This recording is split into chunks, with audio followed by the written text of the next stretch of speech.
What's up, Web3 Universe? And we're still here at the CoinFerenceX Dubai 2025, and I got this amazing man behind me. How's the event? The event has been great so far. Cool, amazing. So, I have just some few questions about your company.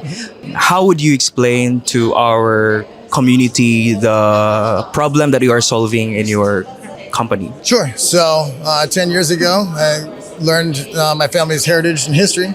And what we find is that globally, culture and heritage is either being dismantled, destroyed, or just lost. And so provenance is a big deal. And so when the object is disconnected from its provenance, it loses value.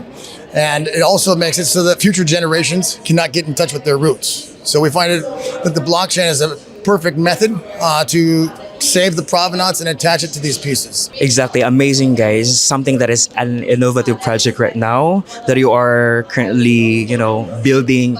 And why do you think it matters in the Web3 space and the ecosystem? I believe that the tokenization of historical assets to be the future.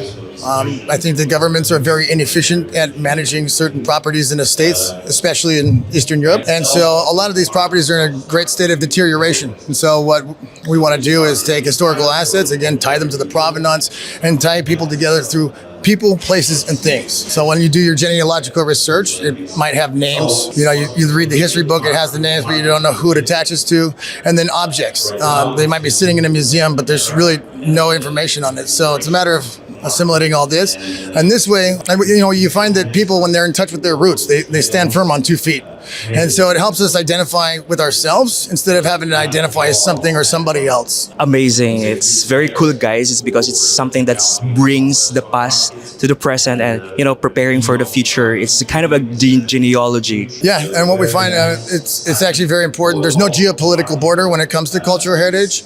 A lot of the looted artifacts that now sit around the world have been disconnected from their place of, where they were found. And that really damages and destroys future generations from being able to track and know where they come from. Amazing. Now, Jacob, we believe that education is one of the key in the Web3 adoption and onboarding a lot of new users. How do you think your project could help users educate in the next billion to get onboarded in the Web3 space? The main reason that I started building this actually was to get my kids involved with our family history. And they were playing Fortnite. And so rather than, try and make them read the book, I decided to put our castle into the game engine. And they were kind of just goofing around in it in Unreal Engine. And now they've become extremely interested. And so you find that people that take World War II tests in school are acing them because of Call of Duty.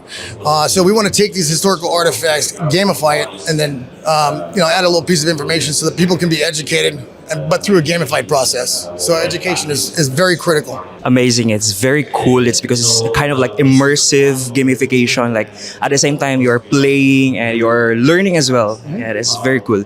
And my last question to you is that looking forward, what do you think are the skills or the knowledge areas that could be most important to the people in onboarding themselves into the Web3 space? I'm actually pretty new to the Web3 space. I have a lot of great advisors. CL7 is probably my greatest inspiration. He's brought me into it. He's a antiquities dealer and set a lot of the provenance standards for France. And because of him, I've come into the Web3 space, and we find that the blockchain allows for an immutable record of this provenance. So this way, it can't. There's a lot of fraud. There's a lot of BS in the world. So we want to kind of cut that and really keep the focus on culture and heritage and inspire the youth to get involved with it. Because when I go to these genealogy conventions, it's always like 60, 70-year-old people. I'm usually the youngest, and I'm 40. So getting the kids involved is most important. Amazing. What I like most is that aside from it's a project, it's something that you're an advocacy. It's something like advocacy, right? Yeah, something that could solve real problems in the world through blockchain technology. So guys, thank you so much. Thank you. All right, thank you so much, and I hope you have learned a lot from Jacob. See you soon.